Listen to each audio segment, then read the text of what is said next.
Bom, a ideia da apresentação é mostrar um pouco, não só o cenário, mas mostrar algumas coisas na decisão, na hora de tomar a decisão de comprar uma matéria-prima, um ingrediente, que a gente tem que estar levando em conta. Eu vou tentar usar as coisas que algumas coisas que o Celso e também que o Ariovaldo falaram durante o dia de hoje. Outro, o Celso falou muito de valor da marca, né? Eu acho que na nossa indústria não depende só da marca das empresas, mas também da marca do país. Muitas vezes, uma dificuldade de uma empresa brasileira vai trazer uma dificuldade para toda a indústria. Esse é o caso que todos conhecem ou ouviram falar, que foi o caso do derramamento de óleo no Golfo do México. A empresa BP, que é a British Petroleum, perdeu 53% do valor dela de mercado pelo derramamento de óleo. Ele chegou a ter um concurso na internet de quem fazia o melhor logo relacionado ao derramamento de óleo. Então, o impacto de uma empresa dessas, hoje de manhã eu li na internet, pouco antes do derramamento de óleo, ela tinha o mesmo preço da Shell. Hoje ela representa mais ou menos 70%. A Shell representa 30% do valor do mercado da Shell. Aproveitando agora, voltando para a apresentação do Celso também, ontem ele falou do caso da melamina na China. Eu quero mostrar algumas coisas. Eu estava lá na época, foi bastante interessante, difícil, algumas coisas. Tudo começou pelo problema na alimentação animal. Descobriram que teve uma exportação de produtos dos Estados Unidos, que eles tiveram um problema de melamina na dieta de cães e gatos. E começou a gerar problema com os cães e gatos. Uma marca bastante famosa, que quase todos conhecem, não consigo identificar, inicialmente não consigo identificar o que houve, porque eles têm um processo de avaliação dos produtos que eles compram. Depois começaram a buscar situações, entender melhor o que estava acontecendo. Isso aqui é o comunicado da pessoa que está falando pela empresa, que eles se deram conta que a origem era do trigo, do glúten de trigo, que é uma fonte de proteína para eles. Faz sentido que a melamina é um produto com alto nitrogênio, as empresas estavam avaliando a proteína pelo nitrogênio, então as empresas que estavam fraudando o produto estavam usando a melamina. O que houve? O que foi descoberto que aconteceu nisso? Na verdade, essa empresa estava comprando a matéria-prima de um trader, de um broker. E o problema é que o broker não sabia quem era o fabricante da matéria-prima. Por sua vez, o trader, além disso, trocou o fornecedor sem avaliar. Como ele não sabia quem era o fabricante, ele trocou o fabricante.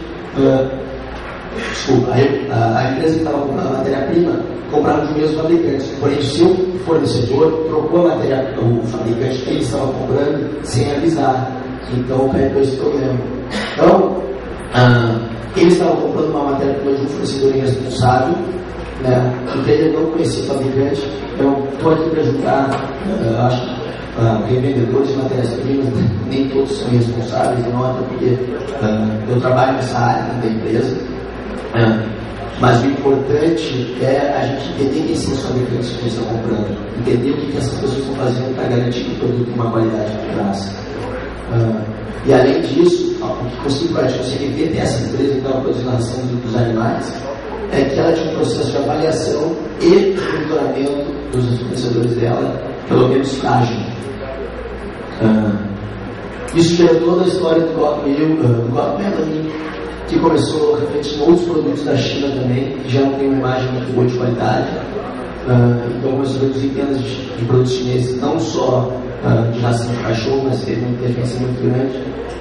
E o que se deram conta também que no mercado local, a venda de produtos, farelo de soja, a venda de corda, de glúten de trigo, começou a ser influenciada. Então começou uma crise muito séria dentro da China. No final foram 52 mil crianças que tiveram problema com leite. A China, os números chineses são interessantes. Em menos de uma semana, ela botou 5 mil agentes para visitar os campos, para começar a coletar leite, para identificar se tinha algum problema de contaminação ou não. Mas o que trouxe de reflexos para a indústria de leite? Né? Os clientes começaram a trocar de produto. Tá? Preferência de produtos importados, preço pelo secundário e fortaleceu a relação com o fornecedor de qualidade. Nesse momento, uma das funcionárias nossas da empresa, na China, ela tinha acabado de ser mãe. Ela gastava mais ou menos 40% do salário dela em leite europeu, porque ela entendia que ela não podia dar para o filho dela produtos feitos na China porque tinha um risco da melanina. Uma coisa atual, você teve esse mês passado na Folha de São Paulo, o comprador, que é um dos maiores ciclistas que tem no mundo, ganhou a Volta da França algumas vezes, tá? Foi pego no antidoping, o uso de clenbuterol. Se você começa a ler os comentários, já tem uma pessoa falando que clenbuterol é utilizado como aditivo alimentar na produção animal, falando que é um beta-adrenérgico, que pode trazer algumas relações com produtos que a gente usa, que não tem esse efeito e que acabam denegrindo a imagem da nossa indústria. Possivelmente, pelo menos na forma que eu entendo, o clenbuterol é um produto que aumenta a capacidade respiratória do atleta. Então, ele é usado por maratonista, usado por ciclistas. Possivelmente, ele usou o produto e está botando a culpa numa carne de suíno. A gente só tem que torcer para que não vá um dia vir dizer que a carne é brasileira ou a carne de outro país. A sorte é que nós trazemos dominantes para a Espanha. Outro ponto que já foi comentado, o caso da Icabazina, que também é bastante novo desse mês. Para mim, o mais importante desse caso não é a contaminação. Primeiro, o seguinte: estou falando de toda a indústria agrícola brasileira. Não estou falando de empresa que exportou a carne. Então, aqui, o valor da marca não é mais só o valor da marca. Se nós, como indústria, não observarmos isso, a gente pode trazer um prejuízo para toda a indústria brasileira. E, além do mais, na parte comercial, se a gente olhar, a carga foi devolvida mesmo estando dentro dos limites aceitáveis de resíduo de carbazina. Então, na verdade, é o seguinte: o cliente vai comprar o que ele quer comprar. Se ele quer comprar sem carbazina, não quiser devolver porque tem carbazina, ele vai devolver. Então, a gente vai ter que começar a criar mecanismo de se proteger para esse tipo de coisa. Como é que a gente pode eliminar esses riscos? Existe como eliminar esses riscos? Eu acho que eliminar os riscos não existe. Existe como controlar.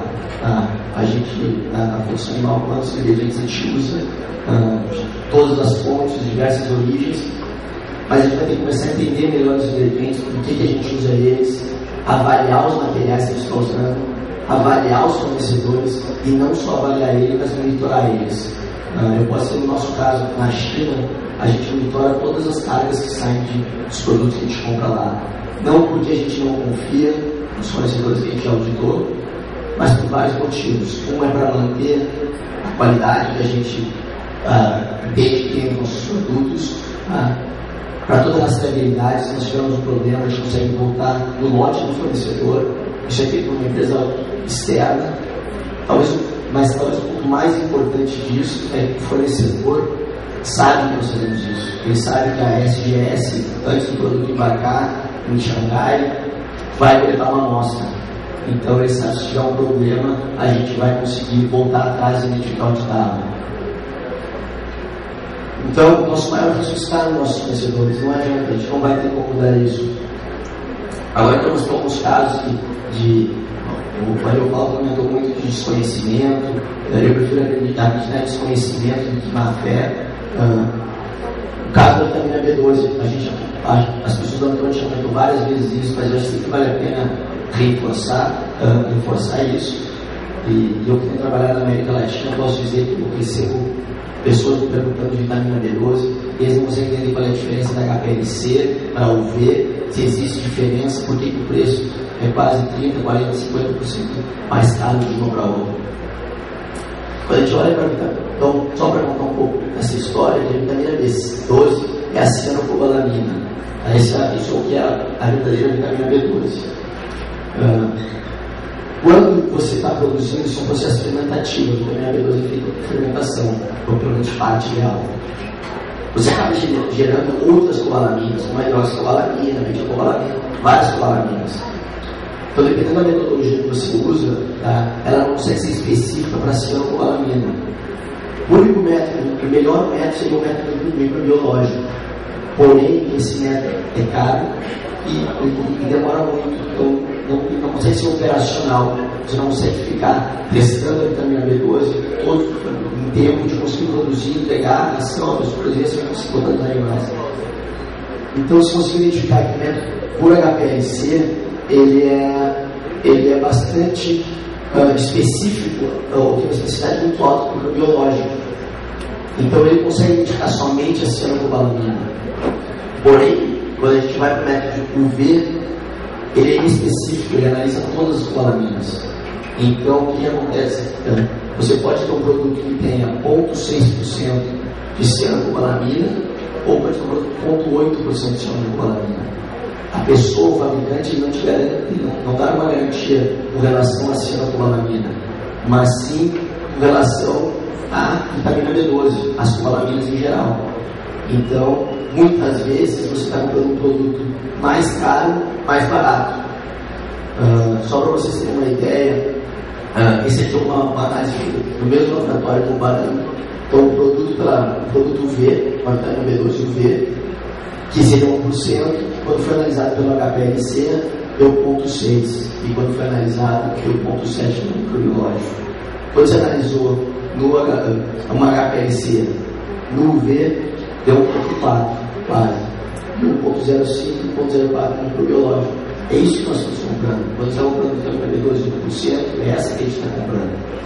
No caso, vitamina B12 hoje só é produzida na China. Então, se nós pensar, não vamos comprar na China, visto que esse tempo passou, nós vamos continuar comprando na China e vou mostrar umas fotos para vocês. Existem fornecedores muito bons na China, que se a gente está visitando uma fábrica e fechar os olhos, a gente pode ter que estar nos Estados Unidos, na Europa, em qualquer parte do mundo. Porém, existem pessoas que também não são muito sérias, como existe também no Brasil, como existe nos Estados Unidos, como existe na Europa. Aqui em relação a preço, tá? Então, para a gente começar com o comprador olhar um pouco, são as duas linhas, a linha de cima é a cianocobalamina, a PLC, e a de baixo é o UV. Elas não têm uma referência, a tendência de preço é muito parecida entre as duas. Porém, nem sempre elas mantêm a mesma relação uma entre a outra. O pior aqui não é só isso. Se a gente conseguisse dizer que toda vitamina B12 UV tem 0,6% ou 0,8%, era simples. Nós, compradores, a gente consegue fazer a conta quanto vale 0,6%, compraria por ponto de vitamina B12. Mas o vendedor de UV não dá garantia de quanto ela tem. Eles não têm qualidade. É um processo fermentativo, ele não consegue dizer exatamente qual é a quantidade que vai ter.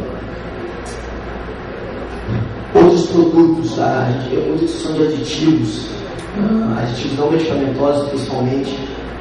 Cada vez vai ser tratado como commodities, medicamentos também. Isso é um perigo. Muitas vezes está colocando um produto que a gente quer, a gente tem um ganho na performance animal, só que a gente não tem certeza nem do que a gente está usando.